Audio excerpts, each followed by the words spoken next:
لله رب العالمين، وصلى الله وسلم وبارك على سيدنا وحبيبنا محمد وعلى آله وصحبه أجمعين. السلام عليكم ورحمة الله وبركاته.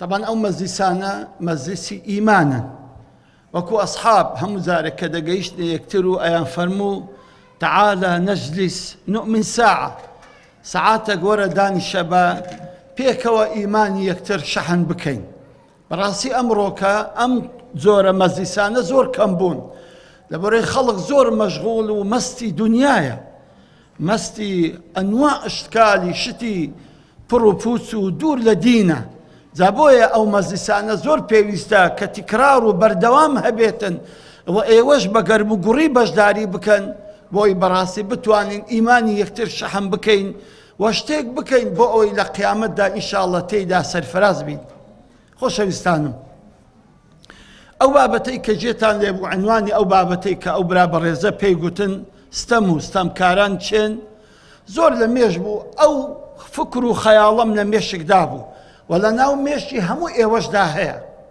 كاتيك تمشي حالي مسلمانان دكين لدنيا وبتايبتي أقبين باسي مسلماناني كردستان بكين هر سال بارسي كردستان بقشتي وكردستاني عراقيش بتايبتي أبيني براسي مسلمانان روج لروج دا وزعمان لنهامتي وناخوشي ونقبتي وسختي دايا وصال بصال قرفت من زياد دبي وصال بصال محنته ناخوشي من زياد دبي اگر من لهر يشيك ايوه بفرسب اري خشكم اري برام او بوين درمان مستا او حاكم الظالم مستمكارانا وين ايما كردوا او حاكم الظالم مستمكارانا همو مقدراتي ايما ينخوارد همو مال وساماني ايما ينبهدر بردو تاران كرد بوي ايما حال مان وايا بلام اگه ايما تمشاي قرآني بكين خواهي قورة تمشاي اشتكان اواناكات اگر بمانه او حاكم وظالمانه بگوردرين بو شكلي نيه كايما استا بو شكلي داين نخير او حاكم راس ظالمه راس ظلم دكا راس بنا حق مالي خلق دخوا مالي ملت بهدر دبو قندلي دكاتن بلام لهمان كاد ايما جوكوان ظالمين إسا كديما سر ناوروشي باسكا همومان بشك لو ظلممان تيدايا بويا اوان روش بروش لقربيو لقوريو لدامزرابيو لظلم دانا قناعت بك اگر ايما مسلمانان باكو بيقرد بين اگر بيتو او ظلمي كأملنا وخو يكتري دي كي نمينين مستحيل اوان يقدق بتوان الحكم ايما بكن خوش اما قبولنا كاتن زابوي خواهي قورا أفرمي إن الله لا يغير ما بقوم حتى يغيروا ما بأنفسهم زانا أم آية بدو زاوية مشايكة يكمين إن الله لا يغير ما بقوم خوا ليس قوم يكتقنادا أقا قوم يقلخوشي وسعادته بختوري وهبوني دابن خواهي قورا ليان تقنادا حتى بخوان لخوان تقنادا أو زارورا لو زاوية مشاكة إن الله لا يغير ما بقوم هز قوم يجيش وصعوا حاليان باش نابي وصعوا آريان آرام نابي جيانيان پر عدالة وبختوري نابي حتى لخوان دستي فينكن ديكواتا اگر ايما بمعنى ظالمان هيسك حكم ما نكن بمعنى او ظالمان وقندل تيانا لكول ما ببنوا دبي وزاري لخوان دست بكين إن الله وما كان الله مهلك القرى إلا وأهلها ظالمون خوانيز قومك تقنادا إلا قومك بخوا ظالم بن بوي أم ظالم مستمكارانا عملي خومانا عمالكم أعمالكم كيف تكون يولى عليكم أوانا أعملي إيمن كردوي خرابي إيمن بوي أواناش قلوبونا بس إيمدا أو استبداد أو ظلم دكن ديكواتي دبي إيما خوش كانم برايانم دبي بزدي إيما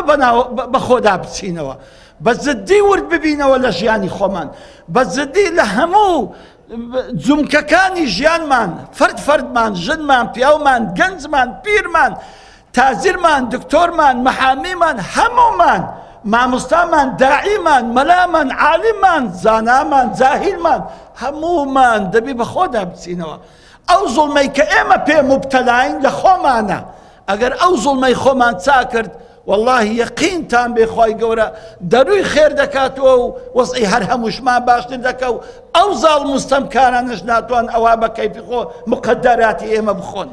دێکەواتە ئازیزانم یەکەمین شت دەبی دەست پێ بکەین بزانی ئێمە لە چێوە زوڵم لە خۆمان دەکەین.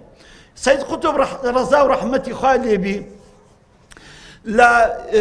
لە تەفسیری لە ئەوەی ئەو ئاەتانەی کە باسی سوورەتی بەدر باسی حادیثەی بەدر دەکەن شەڕی بەدر ئەوەی شەڕی ئوحود دەکەن زۆر قسەیەکی جوان دەکات.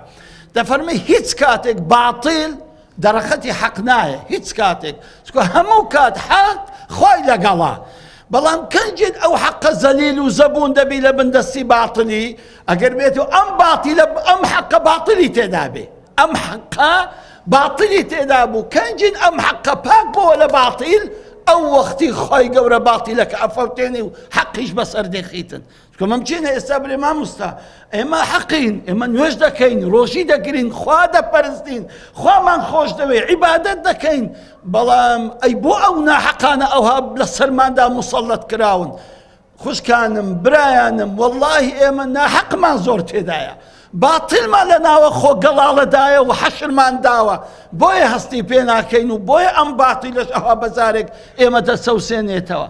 دێکەواتە زۆر دەبی بە عەقڵی و بە وریایی لە جێ ڕۆشنایی و ئاەت و حەدیثەکانی پێغەمبەردا عەلەیهی سەڵات وەسەلام تەمەشایەکی حاڵ و باڵی خۆمان بکەین بە وردی بزانین چەند باتیلمان تێدایە و چەند زوڵم و ستەممان تێدایە بۆی ئەم زوڵم و ستەم و باتیلانە لە خۆمان دەربینین ئەو کات یەقین بن خۆی گەورە نوسرەتتان دەدا خوا لەو میحنەت و ناخۆشی و لەو زاڵ مستەمکارانشتان نەجات دەداتن. یەکەمین زوڵم کە ئینسان دەیکا زوڵمە لە نەفسی خۆی گەورەترین زوڵمیش ئینسان کە لە نەفسی خۆی دەکا شرکە ئینە شرکە لە ظوڵم عەظیم بەڕاستی پەیداکردنی هاوتاو شەریک بۆ خۆی گەورە زوڵمێکی زۆر گەورەیە. ئەبسەد شەریککردن و هاوتاو پەیداکردن لە بۆ خۆی گەورە هاواری غەیری خوایە. إذا سألت فاسأل الله وإذا استعنت فاستعن بالله. ئەتوو ئەگەر هاواری کەسێک دەکەیت تەنها هاواری خوای بکە هەر خوا شایستەیە کە هاواری بکەیە و داوایشتی لێ بکەی. ئەگەر تۆ ئیستیعانە بە هەر شتێکی دەکەی پەناو دەتەوێت کەسێک ببتە پەنا و پشتیوانت هەر خوا قابلیەتی و هەر خوا شایستەی ئەوەیە کەوا بیکەیتە پشت و پەنای خۆت نەک کەسێکی تر. دێکەواتە توخوا ئەوە ئەبسەد دەرسی عەقیدەیە لە ئیسلامەتیدا. ئێمە واین توخوا کاتێک کە خوشکێکمان منداڵی نابێت ئەوەڵ جاری هاواری خوا دەکا یان هەیچ دکتۆر نامینێ کە مەعیوز بوو ئەو زادرە مامۆستا دوعایەکەم بۆ بکە کەسێک کە نەخۆش دەکەوی هیچ دکتۆر نامینێ کە مەعیوز بوون ئەو زادێ لە دەرکەی خوای گەورە دەدا. دەبێ ئەوەڵ زاری وئیذا مەرضت فهو یشفینی دەبێ ئەوەڵ زاری تۆ لە دەرکەی خوا بدەی. ئەوە تەوحیدە ئەوە دووریە لە شرک و ند و پەیداکردنی هاو باش لە بۆ خوای گەورە. دێکەواتە ئەمە هەزارێ زوو لە عەقیدەکە لێمان قەوماوە زارێ زوو لە تەوحیدێمان قەوماوە کە ئێمە بەڕاستی تەوحیدێکی خاڵوس و مەزبوطمان نییە. زوڵمی دووەم خەڵکی بەناحەق کوشتنە کەڕۆ دەبینی بە چاوی خۆتان لە پێش ئیعلامەکاندا خەڵک بە ئەتەف یعنی بە کەمترین سەبەب دەکوژرێ توخوا ئینسان لە فولایەتی بکوژرێ ئەمە چیەوە ئەمە چ فەزاعەتێکە ئەمە چ ژیانێک ئەمە چ دارستانێکە خەڵک لەسەر یەک فولایەتی بکوژرێتن. یعنی ئەوە سەیرە کەواتە خەڵک ئەمڕۆ لەسەر کەمترین شت دەکوژرێ کە حەقیش دێن لەسەر ئەم قەزیە بکوژرێتن. زوڵمی سێیەم ماڵی یەتیم خواردنە. إن الذين يأكلون أموال اليتامى ظلما إنما يأكلون في بطونهم نارا وسيصلون سعيرا. بەڕاستی ماڵی یەتیم خواردن زوڵمێکی زۆر گەورەیە خوای گەورە ئەفەرموویتن. تخوا چەند کەسمان ئێمە زۆر وریاین لەگەڵ ماڵی یەتیم چەند کەسمان وریاین چەند کەسمان لەسەرخۆ بەدیقەتین لەگە ماڵی یەتیم چەند توانیتمان ئەو ماڵی یەتیمە بپارێزین یان ماڵی یەتیم وەکو گەزۆ و لەو زینە دەیخۆین ئەوەندە بەتامە نەک ئەوە وەکو حەلەویاتی ئەبوو عەفیف وایە ئەوەندە بەتامە کە دەیخۆین و دەزان هەر قیامەتیش دیە. دێکەواتە بەڕاستی ئەوە زوڵمەکان هێشتا وردەکانمانە زارە ئەو زوڵمانەی کە ئەوە زەقە و دیارە و ئێمە هەستی پێ دەکەین. زوڵمێکی تر کە ئێمە دەیکەین ئەوەیە کەوە زەوی داگیرکردنە. بەڕاستی خەڵکێکی زۆر گرفتارە ئەوانەی کە زەوی و زاریان هەیە، ئەوانەی کە چ لە گوندەکان چ لەو دەشتەی خۆمان هەمووی دەبینی ئەو زیران تەعەدا لەو زیرانی کردێ توخۆبی هینایتە پێش ئەوە حەقی خۆینە دوو خەتی دەڕاستە لێدا بەگەرە خۆی کردیە ڕێی داگیر کردیە. ئەی ئەوانە هەموو داگیرکردن نینە؟ ئەی ئەوانە هەموو زوڵم نینە لە جیرانەکە دەکرێتن؟ و پێغەمبەریش ئەفەرمی عەلەیهی سەڵات وەسەلام هەر کەسێک یەک بسعار بە زوڵم داگیر بکاتن تەوەق الله سەبع ئەڕەضینە، دەفەرمی خوای گەورە لە 7 تەبەقەی زەوی دەباتە خوارێ ئەگەر یەک بستە زەوی ئەتوو بەناحەق داگیر بکەیت. خاڵێکی تر لەو زوڵمانەی کە ئێمە دەیکەین ئەوەیە سون خواردنی بە درۆ بۆ ئەوەی ناحەقەکی بەدەست بینی. سون خواردنی درۆ بۆی شتێک ببێتە ئیت و کە حەقی تۆ نییە. مع العلم سوور دەزانی ئەو ئیشە ئیوی نییە، سوور دەزانی ئەوە حەقی ئیوی نییە، سوور دەزانی ئەو ماڵە ئیوی نییە، بەڵام دێ سوندی لەسەر دەخوا بە قورئان کە دەری ئەو ماڵە ئی منە. و ئەوە زۆر بووە ئازیزانم، ئەوە زۆر بووە لە معاملات، لەوانەی کە معاملات دەکەن لە بازار ئەوان دێن شکایەتی حاڵی خۆیان دەکەن، ئێمە دەکەن کە چەند بە ناحەق ئەو کابرایە بەبێ منە سون دەخوا هەتا ئەو ماڵە ناحەقە و ئەو ماڵە پیسەی بخواتن. و پێغەمبەریش دەفەرمی صلی الله عليه وسلم هەر مسلمانێک مەقتەطع حق امرئ مسلم بيمينه أوجب الله له النار. دەفەرمی هەر کەسێک بە سوند بە درۆ سوندی بە درۆ سوندێک بخوا لەوەی حەقی کەسێک بخوا، خوای گەورە واجب دەکا کە بستە جەهەنەمی، واجب دەکا لەسەر خۆی کە ئەو کابرایە بباتە جەهەنەمی. خاڵێکی تر لەوانەی کە بەڕاستی ئێمە زوڵم دەکەین خواردنی ماڵی خەڵکە، خواردنی ماڵی خەڵکە. ئەمە بە چەند جۆرێکی هەیە، دوو جۆریان باز دەکەین. جۆرێکی لەوە کابرایەک دێتە کنەمن دێتە کلای بەڕێستان پێتان دەڵێ وەڵڵاهی کاکە زۆر محتاجم، وەڵڵاهی زۆر وەسعم خراپە، خێرت دەکاتێ 100,000م بە قەرض بدێ، 200,000 وەرەقەک 10 وەرەقە ئەوەندەم ئەوە بە قەرض بدێ، بە ماوەکی 2 مانگ لە بۆ دەیمەوە، وەڵڵاهی لێ ناگەڕم ببتە 2 مانگ و 1 ڕۆژ لۆ دەیمەوە.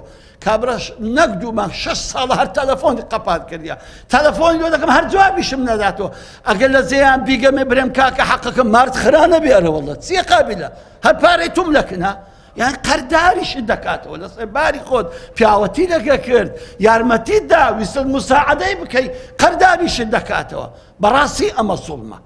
خاڵی دووەم کە ئێستا زۆر بووە لە بازار، کابرای دوکاندار شت دەینی لە دوکاندارێکی جملە، دەرمانی دەینی، قوماشی دەینی، هەر شتێک دەینی کە بچی بکڕیتن، دەبینی ئەوە هەر نایداتەوە، قەردەکەی نادایتەوە. کابرای دێتن دەسیتن پێی دەڵێ کاکە هاتیمە بای 20 وەرەقە شتی دەبم، ئەدی 20 وەرەقەی قەدیم بابە ئێستا 20 وەرەقە دەدەمێ، بای 20 وەرەقەی دەبە، کەواتە هەر نەیداوە. بەردەوام ئەو کابرایە پارێ ئەو محەلە و ئەو مەخزەنە و ئەو تازیرەی لەکنە. سبحان الله، بزانە ئەوڕۆ بڕۆکن جملە فرۆشەکان بڕۆنە ئەو بازارێ، دەرێ وەڵڵاهی مامۆستا نیوەی ماڵم بوویتە قەرد، نازانم کو ئیشکەم، ئەگە ئیش ناکەم ئەو هەموو پارەم هەموو دەڕواتن، ئەگەر ئیش دەکەم وەڵڵاهی ئەو حاڵمە ئەو باڵە نە قازانجم دیارە نە سەرمایم دیارە لە بە قەردی. خاڵێکی تر لەوانەی کە زوڵم دەکەن کە بەشێکە لە زوڵمان لە ناومان ڕشوە و بەرتیلە. خۆ هیچ ئیشێک ناڕوە لە دائیرەی بەبێ ڕشوە و بەرتیل، هیچ ئیشێک ناڕوە. تەلەفۆن دەکەن مامۆستا وەڵی ئەوە یەکێک دەیەوێ ئیشەکەم لۆ بکە، بەڵام مسبەقەن دەرێ و ئیشە ناکرێ هەتا ئەمن دەوی فلان و فلانی چەور نەکەم. ئەی ئەوە ڕشوەت نییە براکەی من، ئەی ئەوە بەرتیل نییە. کابرای مقاول ئەگە بەرتیلی نەداتە مهندیسەکەی لە بۆی نانووسی، کابرای مقاول ئەگەر بەرتیلی نەداتە بانقی پارچەکەکەی لۆ سرف ناکەن. هەمووی بووتە بەرتیل، هەموو ژیانی ئێمە هەمووی بووتە بەرتیل، هەر دەستی هەر دائیرەکی ئیشتە بێ، ئەگەر بێت و دەویان چەور نەکەی ئەوە ئەو ئیشە لە بۆ ناکەن. ئەی ئەوە زوڵم نییە؟ ئەوەش خواردنی ماڵی یەکتر نییە بە ناحەق؟ ئەدی ئەو ڕشوەت و بەرتیل لەعنەتی لێ نەکراوە؟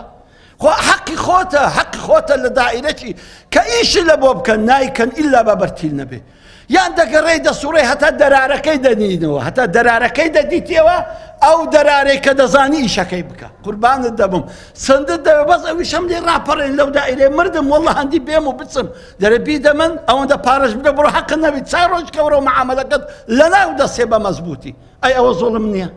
ئەخە چۆن ئێمە داوای ئەوە بکەن خوای گەورە ئەو زاڵمانە لا بە کە بە خۆمان لە زاڵمەکان زاڵمتر بین. زوڵمێکی تر کە ئێمە دەیکەین خواردنی حەقی خواردنی ماڵی عامە، مولکی عام. کابرایەک دەبینی دەبتە بەرپرسێک، دەبتە مدیری دائیرەیەک، دەبتە شتێک لە شوێنێکدا دەمەزرێ.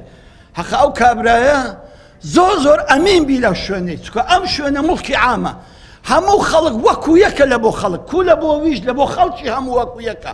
بەڵام بەداخەوە ئەو کابرایە شوێنەکەی خۆی ئیستیقلال دەکا، مولکی عامی ئەو دەوڵەتەی دەخوا و جێشی لێ نییە.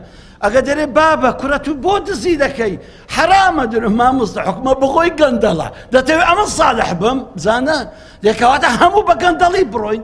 ئەگەر سەر و بۆگەنی بوو دەبێت هەتا خوارێ بە بۆگەنی بڕوە، ئەو عوزر نییە، ئەوە قبول نیە لەکن خوای گەورە فلان گەندەڵە دەبێ منیش گەندەڵ بم، مادام مدیر عام و وەزیری دائیرە کەم گەندەڵە دەبێ ئەمیش گەندەڵ بم. شتی وانە بابە هەر یەکە ڕۆژی قیامەتێ حسابی لەکە خۆی دەکرێ، تۆ لەگە وەزیرت حسابت لەکە ناکرێ، تۆ بەتەنە حسابت لەگە دەکرێتن. ئەمە زۆر خەتەرە ئەو مەفهومە سەقەتانە لە ناو ئێمە پەیدا بووە. بۆیە بە حەدێک ئێمە دەستمان چوویتە ناو گەندەڵی، خوای گەورە قەت حاڵمان بۆ چا ناکاتن. ئێمە باش بین بە خۆماندا بچینەوە، ئەم کورسی ئەمانەتی خوایە، ئەم خەڵکە بەستە زمانە کە دێ معاملەی دێ ئەمن معاملەی لە بۆ بکەم، ئەوانە مەسئولیەتە دەبی جێبەجێ بکەم. مڕازعەکی قوربەسەر دێتە دائیرێکی ماندی و مردی تەکسی گرتیە بە فەقیری و قوربەسەری، مۆزەفەکە تااقەتی نییە بەڕێیکە، خۆڵقی نییە، پۆبجی دەکاتن، یان مەشغوڵە بە فەیسبووکی، یان مەشغوڵە بە ئەوەی تەنیشتەکەی تااقەتی نە ئیشە لێ بکە، یان جێیەکەی خۆی بەجێشێ دەبێ من 2 ساعتی تیزاری کاکم بکەم هەتا دێتەوە تەوقیعەکەم بۆ دەکە. ئەوانە زوڵم نین؟ ئەو کابراش قسەی دەکات درە مامۆستا ئەوانە زۆر زاڵمن دەزانی هەتا بنەقاقیان ئەوانە زوڵم و گەندەڵی، کوڕە بەخۆت گەندەڵی، کوڕە بەخۆت مجرمی، بەخۆت زاڵمی، بۆیە ئەو زاڵمانەش حکمن لەسەر دەکەن. ئێمە بۆ خۆمان زوڵم لە خۆمان دەکەین، بەخۆی ئەوانە هەموو زوڵمن هەستیش پێ ناکەین.